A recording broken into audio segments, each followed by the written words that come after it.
Has the trap been set in markets? They rallied up to fill a gap and then they sold off across the board. Why could stock market FOMO actually be bringing the Grinch for this December? Or is it actually going to be a rally after a minor pullback? Hello, ladies and gentlemen, and welcome back to the Daily Show where we discuss stocks, commodities, and cryptos together. Today, we'll be taking a look at the dark pool activity, the big $1 trillion options expiration moving forward, and of course, what are the largest CTAs in the world doing? A very interesting thing. Of course, along with that, our technical analysis levels for the S&P 500, the Magnificent Seven falling off, the NASDAQ showing signs of weakness, and what's in store for oil and yields moving forward. A massive sell across one of the most important asset classes in the world. Let's discuss. Well, welcome back everyone to the Daily Show. We're talking macro lead indicators and the hottest charts today. My name's Tom. We've been doing this for over 3 years together on the Daily. And if you like anything to do with markets, remember to subscribe and smash that alert button. Okay, let's talk rotation to get started before we go into dark pool activity and the trillions of dollars of expiration, and of course what those sneaky CTAs are doing on every market around the world. It was rotation out of big tech, which we already kind of thought might occur, and of course energy was on the horizon. It fell massively over the last 24 hours, and that led us into some interesting rotations. We can see here defensives were up. One of our favorites, which is of course biotech, was performing okay, thanks in part to yields dropping across the board. And then we saw technology, semiconductors, and energy being some of the worst performers over the session. Now, what that meant was it takes us to a 5-day rotation where some of the leaders have become laggards. Have a look at this. All of your favorites generally have been in the bottom 5 in terms of what's performed well. And this is showing us that at least the underbelly of the market is rotating. So should we be concerned right now? Well, one thing for the bulls is the bullish percent index still remains quite high. It's showing us that even if we're getting a pullback right now, it might be short-lived. And I think that's something that's important. And we'll see this as we go through both scenarios, both the bull and bear scenarios today together. We also need to think about, is this normal? Well, it's perfectly normal if we take a look at most years where we have huge gains at the start. We've been talking about this for over a week and a bit now on the markets, and it's what we expect to happen during December, a fall off. Now, we're about here at this point, so there's definitely potential for further selling to go on in the markets and for it to be part of a generalized pullback. Remember, at about the midpoint of December, we tend to see rallies come back into the markets. At this stage, we obviously have seen a little bit of sell-off. If you're interested in the charts like that, we've got a big special report coming out for our VIP free weekly newsletter. Links in the description down below. We'll be sharing a whole bunch of updated charts, which I think will interest you for the rest of December and, of course, 2024 and movement ahead. Let's talk about one of your favorites, smart money versus dumb money confidence. Now, we've discussed this in the previous session. I can tell you that basically we saw smart money slightly uptick in the last 24 hours, and that's because they're going to be buying some of these pullbacks a little bit, especially in the big tech. But what is dumb money doing? Well, dumb money, unfortunately, has been in this coiling trap. So if we see a sell-off, that's probably going to trap quite a lot of bull positions as FOMO took hold on the markets this week.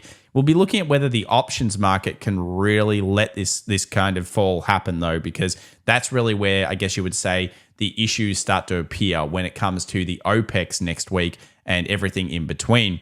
So why are we watching oil? Well, it turns out that oil and yields have been very connected. And I've discussed this for some time on the channel, and it's certainly a huge connection. Over the last 24 hours, we actually saw oil drop off. And I put this in our week newsletter ahead. And I said, watch oil this week. And of course, what's happened is we saw yields drop off. But oil is now in front of what yields have been doing. And I shared this over on our X account. So make sure you follow along there if you're interested. Let's talk about CTA positioning now. Now, this is where things get really interesting. Have a look at this. CTA positioning has been dropping now for quite a few weeks. And you can see that they've been basically punishing oil stocks and oil in general. Now, they were ahead of the curve. They dropped it heavy last week. And of course, then we broke to the new low. Certainly a great spot there in terms of what's going on with CTAs. And it's something that we will release in our newsletter. Now, we talked about Goldman Sachs CTA estimates. Everyone's been talking about how everyone's so super bullish. That's true. But Goldman Sachs came out with an estimate earlier on this week, you can see, and they were basically saying for the month of December, it's estimated that CTAs will either be sideways, down a little, or down huge. And they were really their main scenarios. There was no really a super bullish scenario in terms of CTAs. So here's where we get into the S&P and the Qs. Now, S&P has dropped a little bit. As we coil through the market, you can see that S&P CTAs have actually been dropping off through that coil. That's an interesting stat in itself. But here's where it gets really wild when you look at the Qs. So here's the Qs, and you can see here a massive drop off in CTAs after seeing that coil. So the coil happened, it broke, and we already had a huge drop off. So when it rallied and it sold off over the last 24 hours, that was actually a pretty good replication trade because it made sense to what we've been seeing in the CTAs and everything else. A very interesting point indeed. So what about hedge fund managers? What are they doing? Well, traditionally they get it kind of wrong, but hedge funds have been selling US equities for 3 straight weeks, according to Goldman Sachs. And this is, of course, been during, I think, a lot of that coil. Remember, most of the gains happened pretty quickly. Then we've been coiling for around 2 weeks, and we've seen hedge funds sell into it, which makes sense because, of course, the dark pool liquidity that we've been watching has been showing us that exact thing. What about financial conditions? Let's talk about the macro underbelly right now that's going on in markets. Well, first up, it looks like everyone's going dovish. Central banks effectively across the world, other than maybe Japan and South Korea, are all like, you know what, we're going to be cutting, everything needs to come down. We've kind of overstepped it. They've probably broken something, and we'll talk about that later on in today's video, but have a look at these huge increases. Here's another one that I just think is amazing. Since October, 178,000 units of automotive inventory has been left in. So basically, we're seeing a huge spike back up, back to normalized levels. Don't get me wrong, it's not bad, but this is actually where we're seeing the consumer, inflation, all those types of things drop off. And of course, we'll be spotting that. Now, this week, of course, is also jobs numbers, which we need to be looking at. Now, jobs numbers, I'll post this over on the X. There is some interesting stuff that's going on where, generally speaking, if you were to kind of guess, you would say that jobs numbers should come in weaker because we've seen, of course, this week some interesting stuff with what's been going on with new job listings. And they tend to, of course, be in front. So new job listings are dropping off in a big way.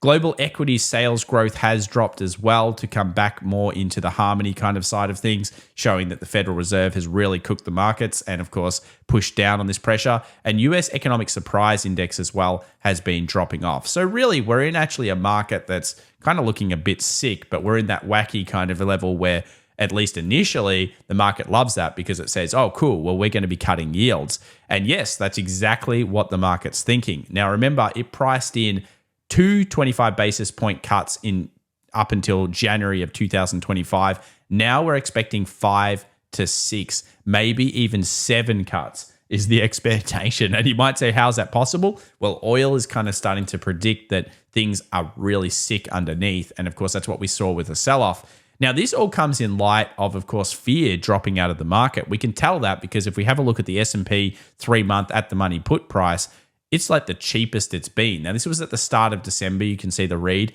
but we've already been talking about it a few days. I just thought I'd show you the chart to show you that put protection is the cheapest it's been in a while. And that's, of course, meaning that really greed and euphoria have been in the market and fear has completely dropped off. Protection has never been cheaper. Let's talk about Fed fund rates then versus job openings / unemployment rates. So, of course, this usually leads the point here where we start to see usually the Fed fund rates drop. We also tend to see, of course, weakness in the unemployment rate, and that's already what we're starting to see. So in general, this is kind of telling you that, yes, we're getting in that point now where we can start to time when the recession or the recession inverted commas will be coming, because usually it means that we're about 6 months away when you start to see these types of readings. So 2024 is going to get wild. The bears as well would like the breadth because, of course, we saw breadth, we saw RSI, we saw all these indicators showing us that we're at kind of peaking levels, which usually means that, again, we either sell a little bit to get a corrective pullback, or we can even actually coil for a while. Remember, coiling is really a sell in time because it's a slowdown in time and the market moves sideways. So it's not time to necessarily freak out just yet, but certainly time to be, cautious and wait for your main periods. Now, we mentioned that there's trillions of dollars of options expiration coming up, and we'll talk about it more, but I just want to show you here the net position, which is, of course, a net negative position here in terms of what's going on, a net negative delta. So what could actually happen here is that we may actually see funds around the world, or at least the market makers, having to counter this depending on how it sits through and buy into the futures markets. Now, this could actually end up driving the markets higher. So it's one to watch. We'll be looking at it very closely. And of course, we'll be updating you on the calls and puts as we get more information coming through. It's not one to really pay attention to just yet, but next week we will be doing so. Let's talk about positives and negatives now in terms of the data moving forward for markets. First up, S&P 500 forward total returns. When we have these super months, we do tend to go into a bit of a up, down, all around kind of month, which obviously comes after November. November was a top 20 month all time over the last 70 plus years. I mean, that's pretty incredible. And you can see the first month can be down a little bit, then up. Overall, it does end up being usually a positive month, but it can have a little bit of a sell-off in it. That's this month, December. Then we have a look at when we get these big 20-day breadth thrusts. Now, the good thing is we're starting to get breadth thrusts across the board where they've been really strong. They've shown rotation. They've shown all those types of things. Here's the forward 5-day, 10-day, 1 month, 3 month, etc. Now, you'll notice that, again, the 5-day does have a few negatives in it in the previous breadth thrusts, but strongly, and this is what we saw with the Whaley breadth thrust and also every other breadth thrust that we've reported on this channel, the 12-month returns are actually quite positive for markets. And that's going into an election year, which does tend to be a bullish one. So I think 2024 is shaping up to be pretty wild, but there are some positive signs here in terms of the markets. Now, where things get even more negative, unfortunately, is our favorite gold here on the channel. We loved gold. I loved the new buy in terms of the close. And then I saw Monday and I was so disappointed when Monday opened up because I saw it go to 21.40 something and I was like, oh, this thing's going to be shot because basically it squeezed everybody out. That's a classic squeeze, which usually is followed by some sideways action. It's not to say that gold is over and it's dead or anything like that, but we do get sideways to lackluster returns. Here are the stats. And I thought I'd share another one which has to do with gold stocks. And you can see here again, the next month could be a bit shaky. Only 17% of the time with similar reads, and we do have quite a few data stats here, only 17% of the time was it positive, were gold stocks positive over the next month. So will they buck the trend? That's pretty damn bad in terms of stats. We'll find out. Of course, following the price action is always the best course of action. It's even better than the data stats. Let's talk positives again, rotation. We've been talking about weakness in the big tech because it ran a little bit too hard, strength in the mid caps, which we've seen through equal weight markets, and then, of course, the small caps as well. Now, this traditionally is the period in time where we do see weakness come through, and then we usually see strength coming into the small caps. So again, if rotation and some of the charts we'll look at later hold up for now, we could still see that bullish run. Remember, corporate insiders have been buying technology, so it's not like they're not interested in their own stocks. These are just some recession charts. If we do believe that we're around 6 months or we're starting to get closer to recession, remember most of the sell-off from a recession happens during the recession. 81% of the losses happen during the actual recession versus before. So it's actually perfectly normal for markets to rally up and then sell off. We'll find out how 2024 shapes up. We're going to keep a very open mind to both scenarios and both situations because we don't want to be caught missing out on huge rallies and stuff if the Fed managed to somehow fandangle all of this. On average, you usually get 195 days of sell-off, 23.5%, but there are some cases where you get less correction. And remember, JP Morgan's calling for an 8% correction next year, whereas some of and they've been relatively good with some of their calls. Of course, they probably go both ways all the time.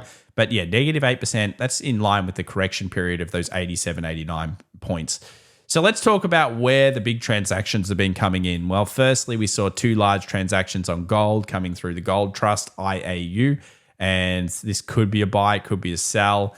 Certainly 2 large transactions coming in there. We also got 2 large transactions coming through gold mini shares at the same time.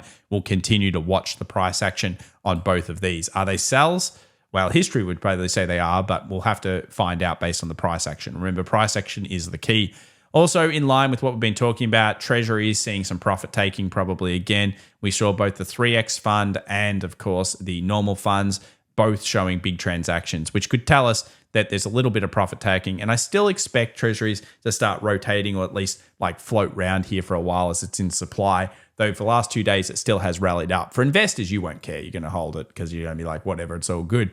Also, just a reminder that we saw solar getting a big print. We're looking for a rally in solar. We have not seen it yet, but when the rally comes through, we'd like to see it continue on. All right, let's talk options now. So was it a big day? The answer is quite simply yes. 56% calls. So still a call side buy market, 41.3 million in terms of overall transaction, and 26% of the single legs were bought by retail traders. That's us. So what happened in terms of overall positions? Did we see any relative crazy volumes or anything like that? Well, I think it's important to note here, and there's a couple of updates to this site, which I like, single legs and multi-legs. We can see there's a couple of unusual activities. We saw huge amounts of call buying going on in treasuries. Have a look at this. Treasuries were 3.05, 824,000 to 300.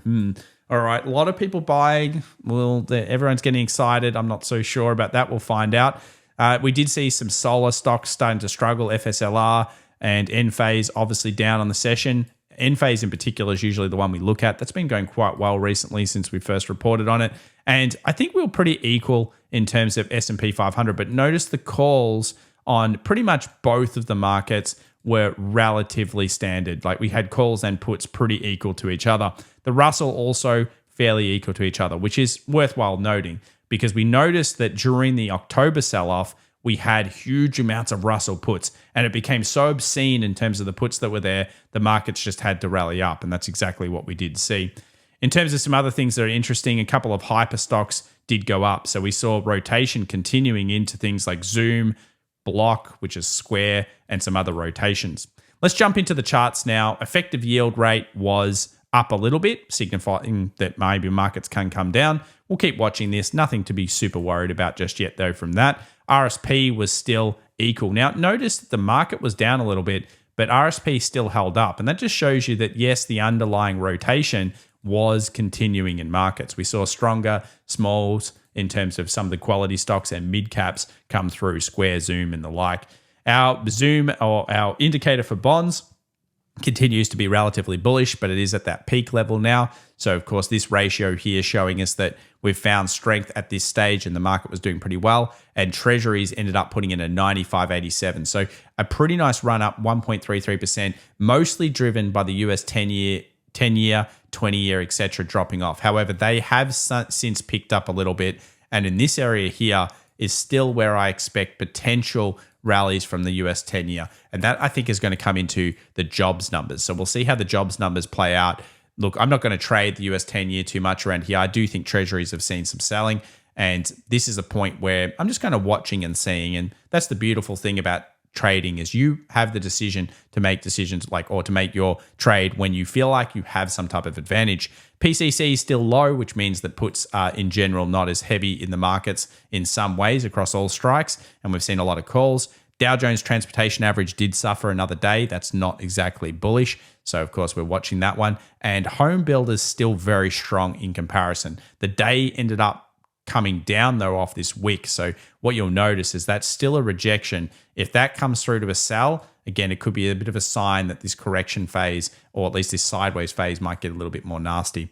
Let's go through S&P 500 and, of course, central bank liquidity. They've stabilized over recent weeks, both world central banks and the Fed. So, again, they're happy with probably where the market's at, and they've stopped injecting for now. So that could, again, show us that we're in a coiling market. Copper holding its own as best it can around these levels of demand, just underneath those. So rally still might be met with sell demand.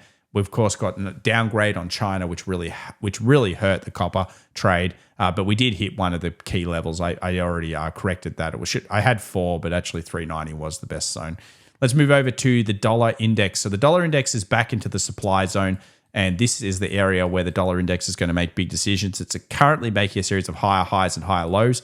So it's rallying back up, but it is in that supply. So it'd be interesting to see if we can get past 104.50, and then all of a sudden we might be looking at actually real strength coming back into the US dollar. What does that mean for yields? What does that mean for the economic projections that the Feds, or not the Fed, but the market already thinks is going to happen? I think it's going to be a big deal if it does occur. Let's move over to gold. Again, structure is just sitting here. Very lackluster. We've got an alert set at 2,042 towards seeing some initial strength coming back into the spot price, maybe to 2,075. But at this stage, yeah, that was a pretty big blow off. So unfortunately, it does lead into sideways action, which we've seen in the data stats as well. So we'll keep watching. There's always going to be opportunities coming through. Now we talk oil. So oil is at the first level. 69.50 was one of the zones we spoke about yesterday, and it smashed into it. I mean, it just went boom, and now everyone's talking about oil. So this is actually a key zone to start to see structure, and we're looking for potentially little buyers to come back in around here. If we go down to the 15-minute chart, you can see that the market's just stabilizing for now. I would like it to stabilize some more, then possibly make a new low, then rally up. That would be actually a pretty good little day trading bullish sign. So something we're looking for. 67.50 also another spot to watch. For now, the trend is still down on oil, but we will be watching that one because everyone's talking about it again. So that means that usually it's it's coming into a demand zone. Let's talk Tesla. Another day of weakness in terms of really it's strengthened then weakened, 0.27 up, and look at those weekly rejections. I really like this in terms of a coil trade. There's going to be a big move on Tesla coming forward because you can kind of see it's been sitting for quite a few weeks, almost 3 weeks of consistent sitting. Tesla loves to give it a big breakout, and when it happens, whether it's up or down, we will be watching. Let's talk semiconductors. Rally into sell-off, filling the gap. Nice. Not too bad on semis, obviously weakening off. And biotech having a nice little session. So biotech really reacting to those yields coming down across the board. Most of these companies make no money. They all have lots of debt, and then they rely on selling their stuff to a bigger company. So in general, it makes sense. If we're seeing weakness in yield, we're seeing strength in this type of sector. Nice to see bios pushing against the trend of the markets. So let's talk indices and its German market first up.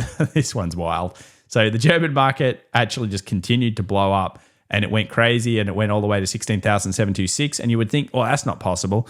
There's still actually no turn in this market. Now, it's been heavily shorted. We've reported on this on X and on this YouTube channel quite a lot. And it's just been so heavily shorted. Some zones to watch maybe around here, that 16,515 zone, but it's still in an upward trend. I mean, it still has buy highs and higher lows and higher lows.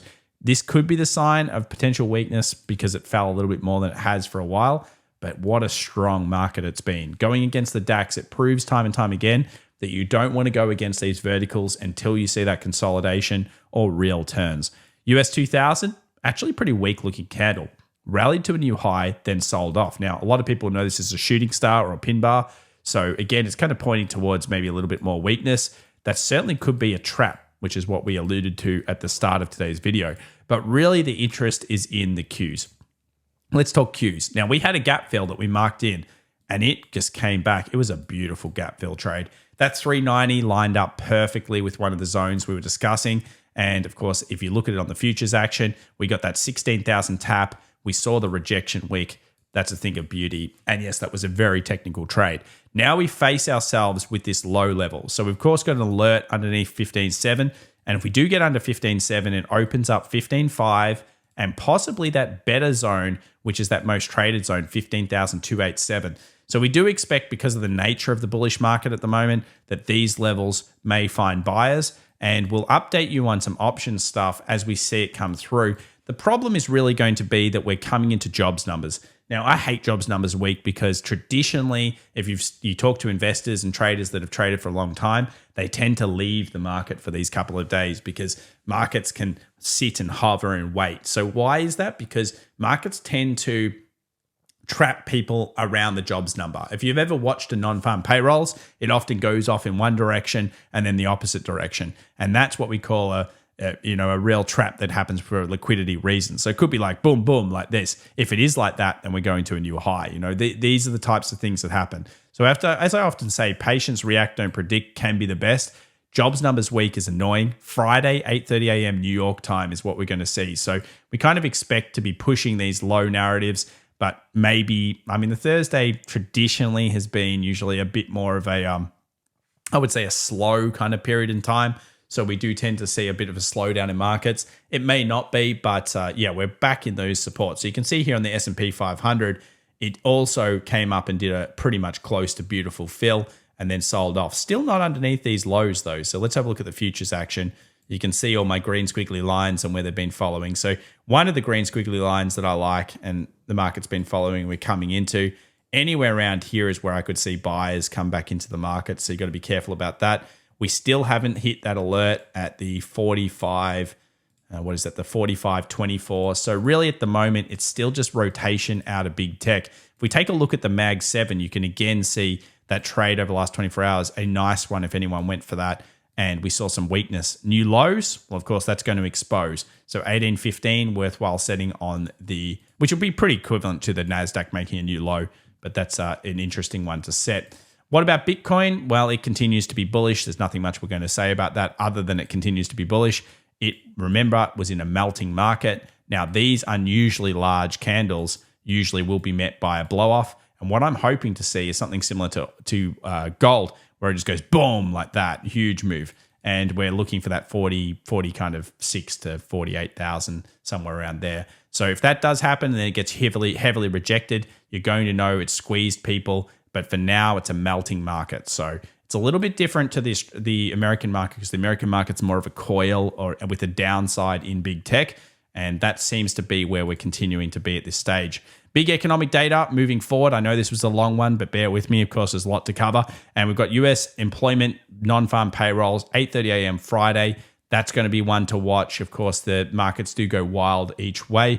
And do remember, if you're interested in keeping on the loop with everything that's going on to do with markets, sign up for that free VIP weekly newsletter. Today was a great session. I hope you enjoyed it. Subscribe, smash that like button, and thank you so much for your support. Whew, I tell you what, that was a big mouthful. Anyway, a lot to cover, and we've seen some interesting stuff, especially that CTA positioning. What did you think? Let us know in the comments down below.